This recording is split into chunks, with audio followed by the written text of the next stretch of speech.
मित्रहो,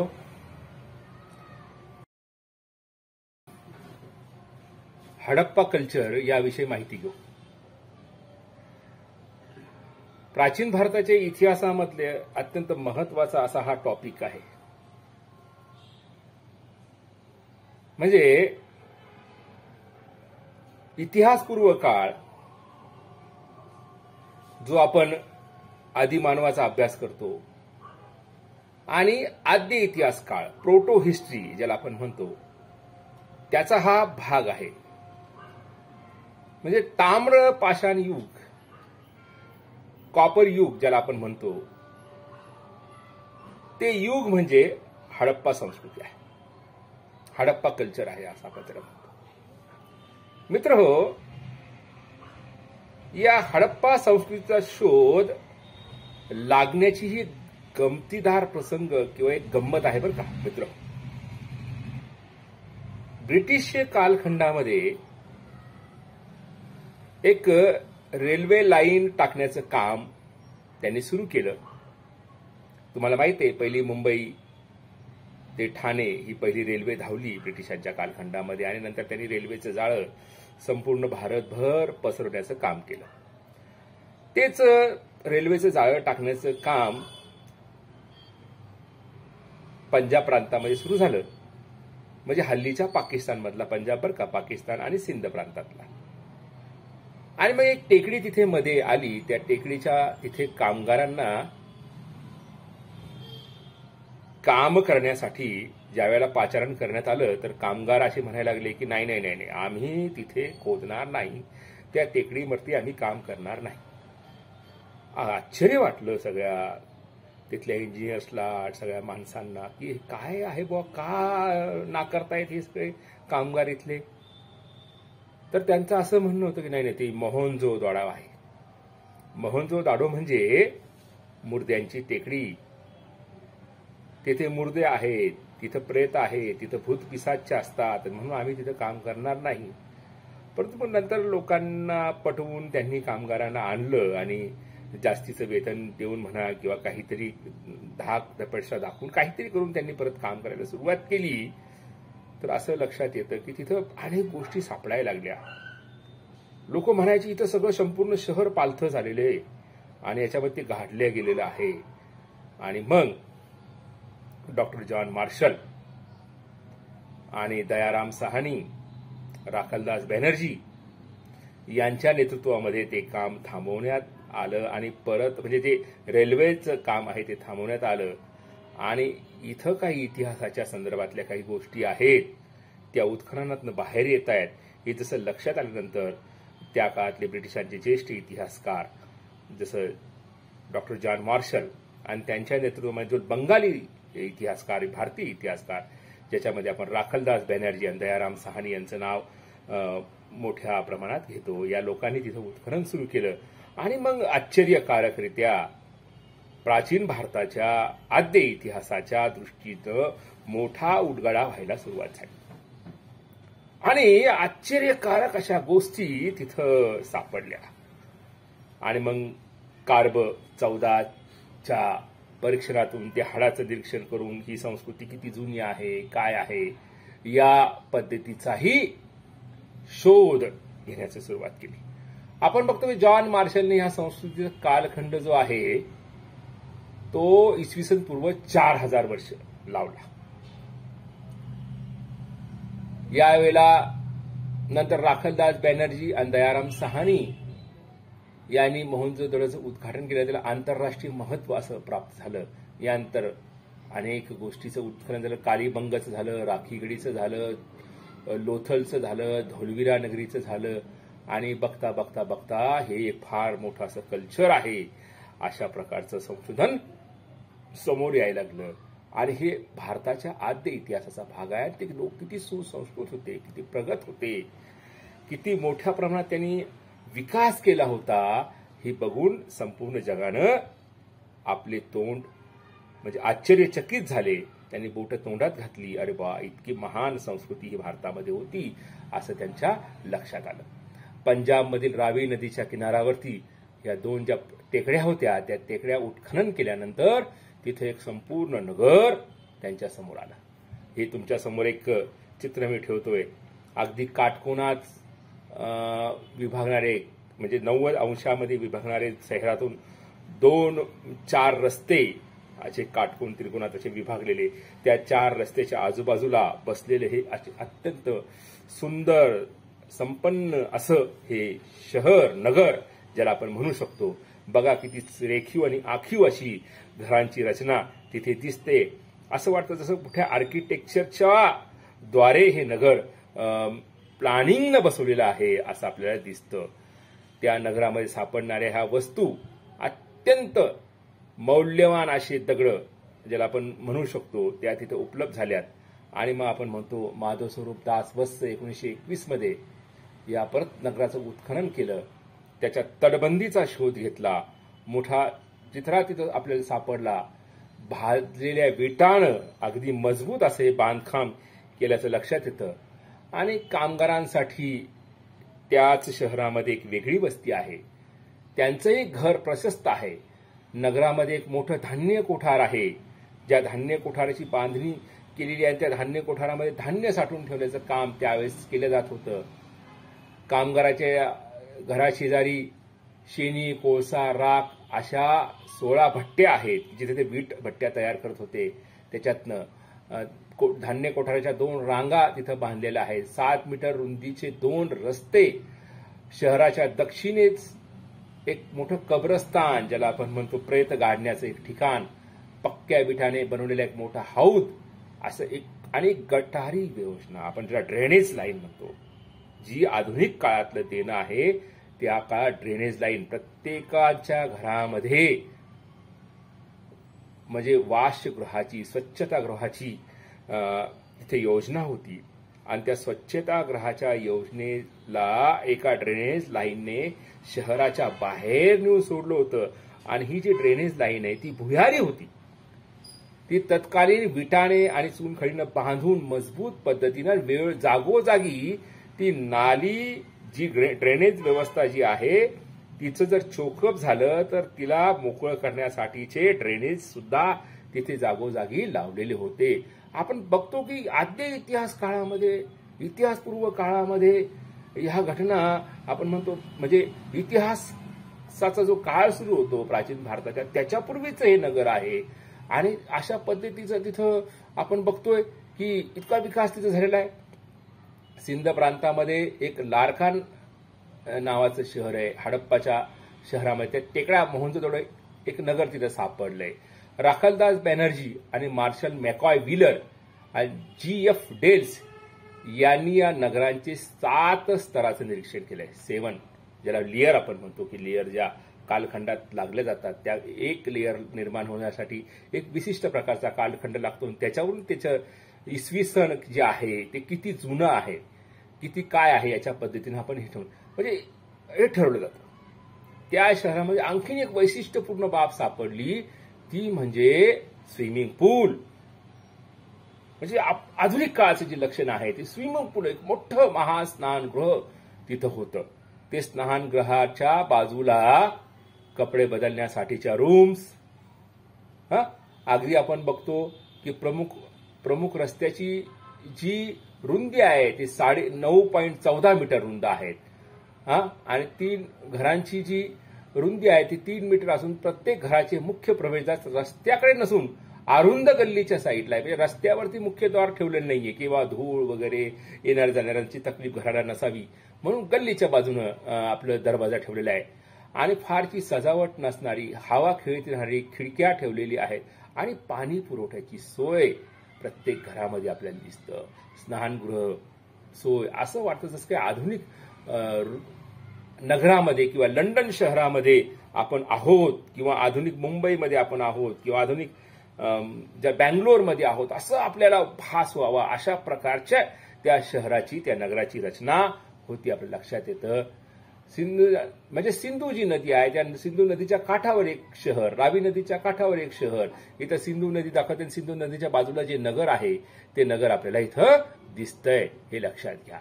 त्यानंतर आपण पुढची स्क्रीट पाहू की सिंधू नदीवर जी शेती केली जात होती म्हणजे शेती तिथे केली जात असावी शेतीसाठी जनावरांचाही वापर ते करत होते.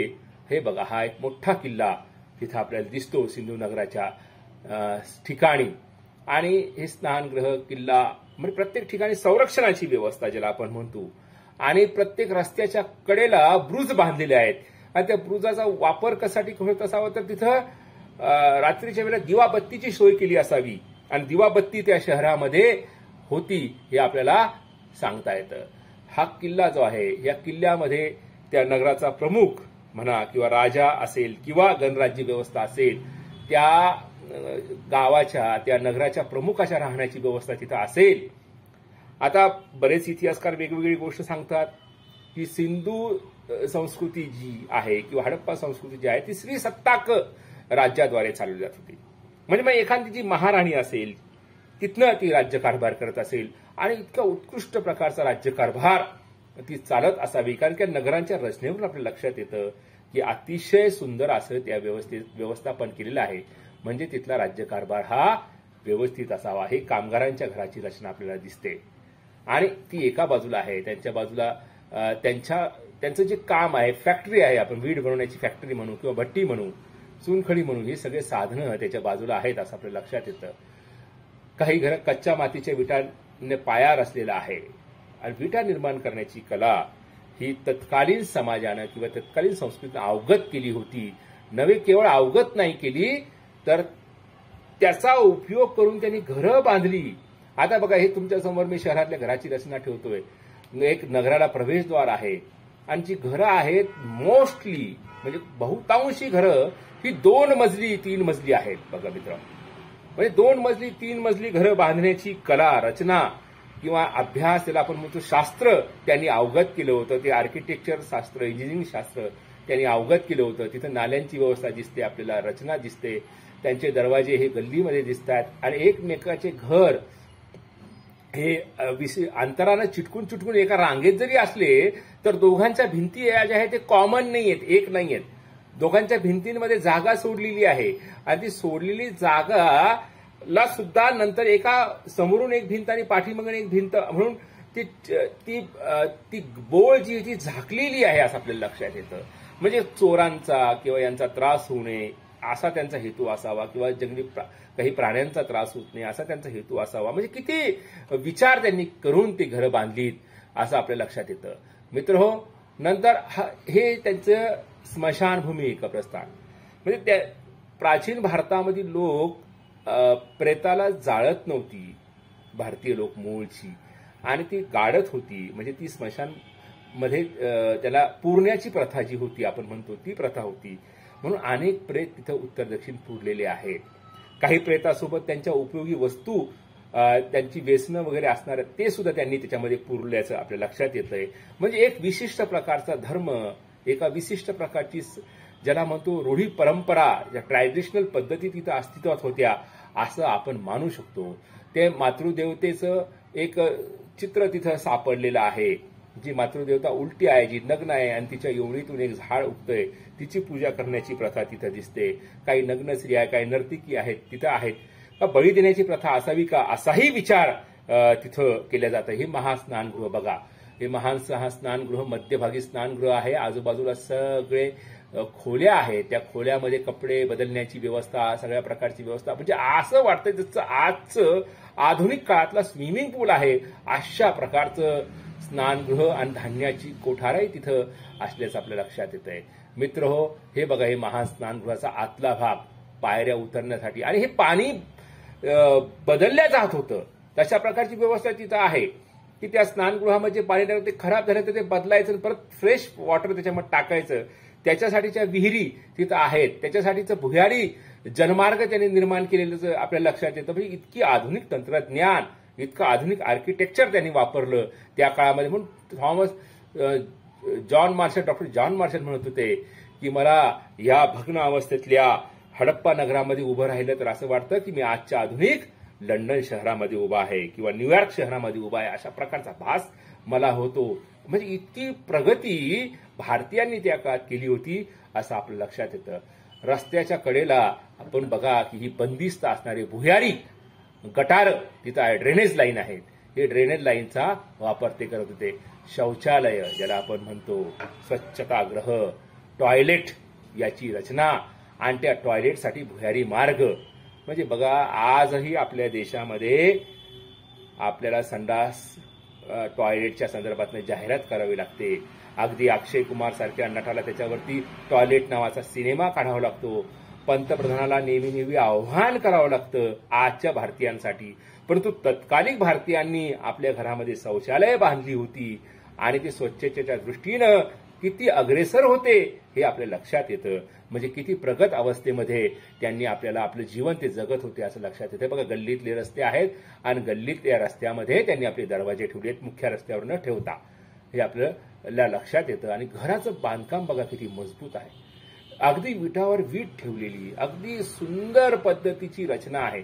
ठीक आहे, जास्त कलाकुसरीला सौंदर्याला त्यांनी स्थान दिले नाही, पण मजबूतीला प्रचंड स्थान दिल्याचं लक्षात येतं. घरामध्ये खोल्या आहेत प्रत्येकाचं, स्वयंपाकघर वेगळं, बैठक खोली वेगळी, झोपण्याची खोली वेगळी, अशा प्रकारची रचना आपल्याला त्यांच्या घराची दिसते आजच्या फ्लॅट सारखी. म्हणजे हे वैशिष्ट्य बघून आपल्याला लक्षात येतं की सिंधू संस्कृती ही एक प्रगत अशी संस्कृती होती. नगर रचना तिथे झाली होती. केवळ कृषी आधारित ग्रामीण व्यवस्था तिथे नव्हती, तर एक वाणिज्य, व्यापार, उद्योगाची निर्मिती तिथे झाल्याचं आपल्या लक्षात येतं. म्हणून अनेक म्हणजे समुद्राच्या नदीच्या किनारी आहेत ते, त्यांच्या चित्रावरती मोठ्या मोठ्या जहाजांची चित्र आहेत, तांब्यांची, कास्त्यांची, हत्याराची चित्र आहेत, नाण्यांची चित्र आहेत, हत्ती दंताच्या वेगवेगळ्या आकाराची चित्र आहेत. आणि आपण त्याच्यामुळे असं लक्षात येतो की हे बाहेरच्या देशाशी, रोम आणि मेसोडियनियासारख्या देशासारख्या बाहेरच्या ज्या संस्कृत्या होत्या त्यांच्याशी आपला व्यापार ही करत असावेत आणि प्रचंड मोठ्या व्यापाराची प्रगती त्यांनी केली आहे. एक बोकड्याचं शिंग असलेलं, बैलाचे आणि याचे शिंग असणारे दगडी लिंग व स्त्रीचे मातीचे उठाव शिल्प, चित्र, माकडाचे शिल्प असणारे, स्तनपान करणारी एका मातेचे धातूचे चित्र, मानवी मुखाचा कुत्रा, कोला इत्यादी वस्तूचे समावेश असणारे चित्र तिथे सापडलेले आहेत. आणि एक निक्ष नावाचं नाणं तिथं उपलब्ध झालेलं मित्र हो. म्हणजे ज्या वेळेला तुम्ही नाणं व्यवस्था, ज्या वेळेला तुम्ही चलन व्यवस्था निर्माण करता, चलन व्यवस्था ही गरजेतून निर्माण होते. याचा अर्थ असा आहे की तिथे व्यापार आणि उद्योगाचा मोठा विकास झाला होता. आपण बघतो गुजरातच्या अहमदाबाद जिल्ह्यामध्ये खंबात आखाताशी जोडलेल्या ठिकाणी लोथल नावाचं एक बंदर तिथे सापडलेलं आहे. हे बंदरातून विदेशी व्यापार होत असावा. म्हणजे हे बंदर बघा 230 मीटर लांब ते 40 मीटर रुंद आहे आणि 4 मीटर उंच भिंत तिथं बांधलेली, तिथं गोदी बांधलेली. म्हणजे विदेशातून येणारे जहाज तिथं मुक्कामासाठी राहत असावेत आणि भारतातले जहाज तिथं मुक्कामासाठी बाहेर जाण्यासाठी आपली तयारी करताना तिथं असावेत, अशा प्रकारचं आपल्याला दिसतंय मित्र हो. मित्र हो, आता हे बघा, हे लोथल शहराच्या बंदराचं चित्र तुमच्या समोर मी ठेवतो. म्हणजे लक्षात येतं की आजच्या बंदरासारखं ते मुंबईच्या बंदरासारखं, कलकत्त्याच्या बंदरासारखं, मद्रासच्या बंदरासारखं आपल्याला वाटतंय, भासतंय नव्हे, त्याच्यासारखं ते विकसित आहे. म्हणजे आद्य इतिहास काळातील भारतीय ही किती प्रगत होते, त्यांचा विदेशाशी व्यापार चालला होता हे आपल्या लक्षात येतं. हे पुढचं चित्र आपल्याला दिसतंय की तिथली जी व्यवस्था आहे, शेती व्यवस्था किंवा रस्त्यावरनं चालणारी त्यांची वाहतूक आहे, म्हणजे रस्ता किती रुंद आहे, त्याचा आकार किती आखीव आणि रेखीव आहे, याच्यातनं आपल्या लक्षात येतं. हे तिथल्या तलावांची चित्र आहे. म्हणजे शेती व्यवस्थापनासाठी सुद्धा तलावांची निर्मिती त्यांनी केल्याची दिसते. तलाव बांधणीचं कौशल्य त्यांना माहीत होतं, विहीर बांधणीचं कौशल्य त्यांना, विहीर खोदण्याचं कौशल्य त्यांना माहीत होतं, तलावांचं कौशल्य त्यांना माहीत होतं, हे लक्षात येतंय आपल्याला. आणि आपण बघतो की गोदी बांधून, आता यानंतर आपल्याला एक आणखी तांदळाचं चित्र तिथं सापडलेलं आहे, जवस चित्र तिथं सापडलेलं आहे. म्हणजे या वस्तू त्या पिकवत असतील, खात असतील, हे नक्की आणि निश्चित आपल्या लक्षात येतं. नंतर ढोलविरा नावाचंच एक कच्छ जिल्ह्यामध्ये उत्खनन झालं, तिथं सिंधू संस्कृतीचा काही भाग सापडलेला आहे. तिथं त्या थरामध्ये तांब्याचा गळ व दुर्मिळ मऊ पांढरा दगड पासून बनवलेली नाणी तिथं सापडली मित्र हो ढोलविरामध्ये. आणि तिसरं स्तर जे उत्खनन करताना रांजण मातीची ओबडधोबड भांडी मिळाली. एक उत्तम मठाचा शृंग व केस संभारयुक्त पशुपतीची मूर्ती तिथं आपल्याला सापडली. एक पुरुषाचा पुतळा आणि एक विवस्त्र नर्तिका याचं चित्र आपल्याला ढोलविरा या ठिकाणी गुजरातमध्ये कच्छच्या भागात आपल्याला सापडलेलं. तिथं गहू आणि बार्ली या तेलबियाचं कडधान्य तिथं आपण पिकवले जात होतो. अशा प्रकारचे अवशेष तिथं सापडलेत. आणि साहजिकच ते नदीच्या किनारी राहत होते. याचा अर्थ ते मच्छीमार करत असावे, मांसाहार करत असावेत हे आपल्याला निश्चितपणे आपल्याला कळतं. त्यांनी पाळलेल्या बोकड असेल, बैल असेल या प्राण्यांनुसार. हे बघा तिथल्या पूर्ण नगरांच्या रचना करणारे एक आर्किटेक्चर प्लान आपल्यासमोर मी ठेवतोय. त्याच्यावरून तुमच्या लक्षात येतं की किती आखीव रेखीव त्यांनी काम केलं. नंतर आपण बघतो की सरस्वती नदीच्या किनाऱ्यावरती कालीबंग नावाचं एक परत उत्खनन करून आपल्याला तिथे सापडलंय. आणि ही तटबंदीयुक्त गाव आहे. प्रत्येकात तटबंदी आहे. हडप्पा येथील घरे कच्च्या विटांनी बनवलेली होती. पण इथले जे घरं आहेत ती सुद्धा कच्च्या विटांनी काही पक्क्या विटांनी बनवली आपल्या लक्षात येतं. हे शहर लोकवस्तीचा एक भाग आहे. हे प्रत्येकी स्वतंत्र अशा मातीची तटबंदी आहे प्रत्येक घराला. आणि बाले किल्ल्याच्या दक्षिणेस आपण बघतो की कामगाराची एक वस्ती आहे, काही शेतीचा भाग आहे. आणि याच्या बाजूला काही चिन्ह सापडतात की काही पूर, भूकंप वगैरे झालेला होता का, याला भेदून ह्या किल्ला आतमध्ये येतो का. बाले किल्ल्यामध्ये पुरोहित वर्गाची पण एक वस्ती तिथं सापडलेली आहे. वर्ग तिथं म्हणजे जे लोक राहतात त्या लोकांची तिथं आपल्याला विभागणी करता येऊ शकते की पुरोहित वर्ग, कष्टकरी वर्ग, कनिष्ठ वर्ग अशा प्रकारची लोकांची वेगवेगळ्या स्तरातली घरं, वस्त्या ज्याला आपण म्हणतो त्या तिथं सापडल्यात. आणि जवळच विहीर आहे. त्या विहिरीला उंचवटी आहे आणि अग्निवेदी सुद्धा बांधल्याची आपल्या काही गोष्टी लक्षात येतात. आता आपण बघतो सिंधू संस्कृतीचा आपण जर वैशिष्ट्यांचा जर प्रकाश टाकायचा प्रयत्न केला तर ही संस्कृती नगर संस्कृती आहे मित्र. ही जशी आपण वैदिक संस्कृती म्हणतो की जी ग्रामीण संस्कृती आहे, विलेज कल्चर आहे, तशी नाही. ही प्रगत अशी संस्कृती आहे आणि ही आर्यपूर्व संस्कृती आहे असे अनेक इतिहासकारांचं मत आहे की आर्य भारतात येण्यापूर्वी जे मूळचे भारतीय आहेत त्यांनी हे नगर रचनेची निर्मिती केली. ज्यांना आपण काही लोक द्रविड म्हणतात, काही लोक नागवंशी म्हणतात, यांनी ही निर्मिती केली का अशा प्रकारचाही इतिहासकारांचं एक मत आहे. आणि काही लोकांचं त्याच्यापेक्षाही वेगळे मत आहेत. परंतु बहुतांशी लोकांचं असं मत आहे की आर्यपूर्व ही संस्कृती आहे आणि मूळ भारतीय लोकांनी ही संस्कृतीची निर्मिती केली आहे. याचं बघून सगळ्या भारतीयांना गर्व होईल अशा प्रकारचं इथली नगर रचना आपल्याला लक्षात येते मित्र हो. हे बघा विहीरीची रचना, अत्यंत पक्क्या विटानं बांधलेली विहीर, अत्यंत सुंदर आखीव रेखीव पद्धतीची विहीर आपण बघतोय. ही सिंधू संस्कृतीमध्ये हडप्पान कल्चरमध्ये आपल्याला लक्षात येतं. हे गल्ली, यांचे बोळा, सार्वजनिक महास्नानगृह या सगळ्या बाबी लक्षात आल्यानंतर आपल्या लक्षात येतं की धान्याचं कोठार वगैरे.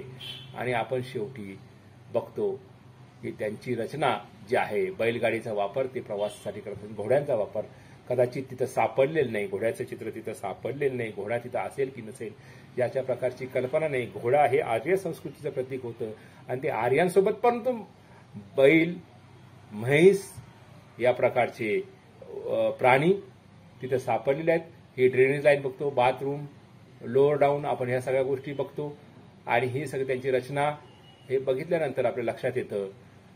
हे त्यांचं नाणं आहे, त्याच्यावरती एका बैलाचं चित्र आहे, एक बैलगाडीचं चित्र आहे आणि हे या नाण्याच्या माध्यमातून ते बाहेर आपला व्यापार करत होते असं आपल्या लक्षात येतं मित्र हो. आणि आपण बघतो की हे प्रकरण तुमच्या चांगल्या पद्धतीने लक्षात आलं असेल. काही समस्या असतील तर तुम्ही अवश्य विचारा. त्याच्याबद्दल त्या समस्येच्या संदर्भात मी तुमचं स्वागत करतो आणि